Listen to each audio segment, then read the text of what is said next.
মুখ্যমন্ত্রী কড়া বার্তার পর সক্রিয় জেলা প্রশাসন। নানুরে বালি মাফিয়াদের বিরুদ্ধে রাতভর অভিযান। একাধিক বালি ঘাটে পুলিশ বাহিনী নিয়ে অভিযান।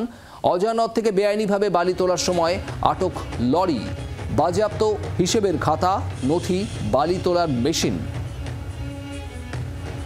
বীরভূমের নানুরে বালি মাফিয়াদের বিরুদ্ধে রাতভর অভিযান পুলিশের।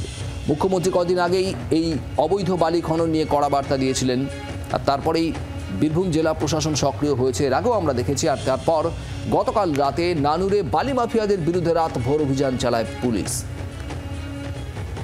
প্রসেনজিৎ মালাকার আমাদের প্রতিনিধি রয়েছেন আমাদের সঙ্গে। প্রসেনজিৎ, ঠিক কি ঘটলো গতকাল রাতে? আমরা এর আগেও দেখেছি মুখ্যমন্ত্রীর কড়া বার্তার পর বীরভূম জেলা পুলিশ প্রশাসন সক্রিয় হয়েছিল, একাধিক জায়গায় অবৈধ বালি খাদানে হানা দিয়েছিল। এরপর গতকাল দেখো, একেবারে তাই। গতকালকে আমরা যেটা দেখতে পেলাম, বীরভূমের নানুর এলাকায় যে বালিঘাটগুলি রয়েছে সেখানে কার্যত তারা তল্লাশি চালালেন এবং রেড চালালেন, যেখানে উপস্থিত ছিলেন খোদ জেলা শাসক বিধান রায়। কারণ তুমি জানো, মুখ্যমন্ত্রী যে কড়া বার্তা দিয়েছিলেন সেখানে কিন্তু কার্যত তিনি বিধান রায়ের নাম উল্লেখ করেছিলেন এবং তিনি বলেছিলেন যে তাকে দায়িত্ব নিতে হবে। সে জায়গায় এমন এক ঘটনা রীতিমতো কিন্তু চাঞ্চল্য ছড়িয়েছে এবং বলা যেতে পারে ইতিমধ্যে বেশ কিছু গাড়ি তিনি আটক করেছেন, সেখানে আটক করা হয়েছে এবং বালি তোলার মেশিনও আটক করা হয়েছে। যদিও যে বালিঘাট থেকে এগুলি আটক করা হয়েছে তাদের তরফ থেকে দাবি করা হচ্ছে যে এগুলি সরকারের তরফ থেকে যে কার্যত বলা যায় লিজ দেওয়া হয়, সেই লিজ প্রাপ্ত অর্থাৎ সরকারি অনুমোদিত ঘাট। মানে সেই জায়গায় দাঁড়িয়ে এখানে সিজ কেন করা হলো সেই নিয়ে তারা প্রশ্ন তুলছেন। কিন্তু গোটা ঘটনায় বেশ কিছু প্রশ্ন ইতিমধ্যেই উঠছে যে বীরভূম জেলা শাসক মুখ্যমন্ত্রী বলার পর তাকে রাস্তায় দেখা যাচ্ছে, বিভিন্ন বালিঘাটে রেট হতে দেখা যাচ্ছে, কিন্তু দীর্ঘদিন ধরে এখনো পর্যন্ত বীরভূমের বিভিন্ন এলাকাতে এই বালিঘাট থেকে চলছে।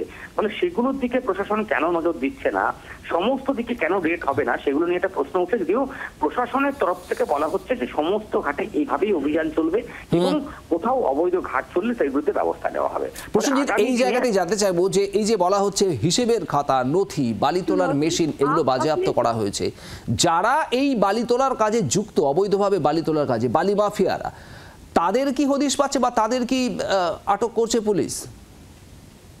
আটক করা হয়নি। তার কারণটা কি তোমাকে বলি। যেমন আজকে নানুরের যে ঘাট থেকে বালি করা হচ্ছে সেখানে দেখা যাচ্ছে যে নানুরের যে বালিঘাটের কথা বলা হচ্ছে, যেখানে গিয়ে গাড়িগুলিকে সিজ করা হয়েছে এবং গাড়ি তোলা পগেন মেশিন সিজ করা হয়েছে, সেখানকার মালিকের তরফ থেকে দাবি করা হচ্ছে তারা সরকারি লিজ প্রাপ্ত বালিঘাট, অর্থাৎ সরকার যে লিজ দেওয়া হয় সেই লিজের যে বালিঘাট অর্থাৎ লিগেল বালিঘাট। মানে সেই জায়গায় দাঁড়িয়ে লিগেল বালিঘাটে পাড়ি তোলার জন্য সরকার অনুমোদন দিচ্ছে, তার পরিপ্রেক্ষিতে সেখানে তো রেট চালানো যায় না। কিন্তু সেক্ষেত্রে দাঁড়িয়ে বেশ কিছু অনিয়মকে সামনে আনা হচ্ছে। যেমন পকলেন দিয়ে বালি তোলা, যেগুলি নিয়ম বিরুদ্ধ এবং রাজ্য সরকারের যে বালিঘাটের যে নিয়ম রয়েছে সেটা নিয়ম নেই, ফলে সেই প্রশ্নগুলো তোলা হচ্ছে। ফলে তারা প্রশ্ন তুলছেন এবং একদিকে প্রশাসন অবৈধ বালিঘাটের অবৈধ কার্যকলাপকে সামনে রেখে এই তত্ত্বাবধানে অভিযান চালানো হচ্ছে। অন্যদিকে বালিঘাট মালিকা যারা রয়েছে তারা কিন্তু বৈধ মালিঘাট হিসাবে তারা প্রশ্ন তুলছেন এবং আগামী দিনে তারা কোন পথে এগোয় সেটাই দেখার বিষয়। প্রসেনজিৎ, ধন্যবাদ। প্রসেনজিৎ মালাকার আমাদের প্রতিনিধি ছিলেন আমাদের সঙ্গে। স্থানীয়রা কি বলছেন শোনাবো। 7 নম্বর ঘাটে ওরা কাটছে, ওদের যেখানে ঘাট সেখানে কাটে নেয় অবৈধভাবে। 5 কিলোমিটার আগেই যেয়ে সেইখানে অবৈধভাবে কাটছে ঘাট, পুরোটাই অবৈধ। হচ্ছে হোসেনপুর এরিয়া, হারমোর রাস্তায় উঠছে। কালকে পুলিশ এসেছিল, পুলিশ রেড করে গিয়েছে, গাড়ি সিজ করেছে, একটা ডায়েরিও পেয়েছে। সেই ডায়েরিতে কারা কারা চালাইছে পার্টনারশিপের ভাগ সেইখানে লেখাও আছে। এইভাবে জানানো হয়েছে, আশা তো করছি যে কাজ হবে। সারা রাত ধরেই রেড হয়েছে। হোসেনপুর 7 নম্বর দাগ বালিঘাটে অবৈধভাবে চালাইছে আমাদের বহিরাগত কিছু দুষ্কৃতী। শেখ শুকুর, শেখ বাপ্পা, শেখ মহিন, শেখ সৈকত মুন্সি, নতুন গ্রাম বাড়ি, শেখ সম্রাট, দান্নপাড়া বাড়ি। আমাদের গ্রামে আছে হারমুর কুটিরপাড়ে আছে শেখ চাঁদ, শেখ মনসুর ও শেখ জামির, শেখ ফরাই। এসব প্রশাসনিক মদত হচ্ছে, সভাধিপতি এসব জড়িত। এবং গাড়ি আজ রাতে প্রশাসনিক সিজ করেছে, তা গাড়ি সিজ করেছে। আর ওখান থেকে একটা ডায়েরি পেয়েছে, ওখানে সব নাম করা আছে, কে কত পার্সেন্ট পায় ওখান থেকেই ওই ডায়েরিটা থেকে পেয়ে যাবে। 3টে ঘাটে রেড করেছে। মুখ্যমন্ত্রী মমতা বন্দ্যোপাধ্যায় অত্যন্ত কড়া প্রতিক্রিয়া দিয়েছিলেন এবং বীরভূমের এই অবৈধ বালি খনন, বালি তোলা, বালি মাফিয়াদের দৌরাত্ম্যতা নিয়ে ঠিক কি বলেছিলেন চলতি মাসের 2 তারিখ 2রা জানুয়ারি শোনাবো আপনাদের। বিল পুকুর, হ্যাঁ ম্যাম, বালি, স্যান্ড, মাটি, খালবিল বোঝো তো? হ্যাঁ ম্যাম।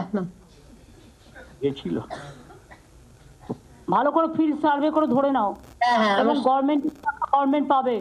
বিএলআরও যদি নেগলিজেন্স করে লিস্ট আমাদের পাঠাবে, আমরা চেঞ্জ করে দেবো।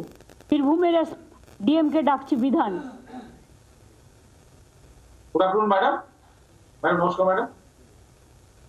তোমার ওখানে যে গতিতে কাজ তুমি শুরু করেছিলে, রাইট ম্যাম। হঠাৎ এমন কি হলো যে বালি সবচেয়ে বেশি পাচার ওখানে হচ্ছে?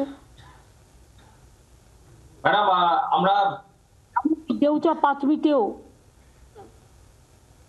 কেউ কি করছে তোমাকে আর বলছি না, তুমি জানো, আমিও জানি, সিএমও জানে সবটা, এই সিএসও জানে সবটা। কার ইঙ্গিতে, কার অর্ডারে এসব হচ্ছে? বীরভূম নিয়ে আমরা আগে যতটা খুশি ছিলাম, এখন কিন্তু আমরা ততটা খুশি নই। ম্যাডাম আপনার অনুমতি যেখানে লিকেজ হচ্ছে, আমি তোমার সময় দিচ্ছি, 7 দিনের মধ্যে এগুলোকে রিকভারি করো। বাংলার আওয়াজ, বাঙালির আবেগ, জি 24 ঘন্টা।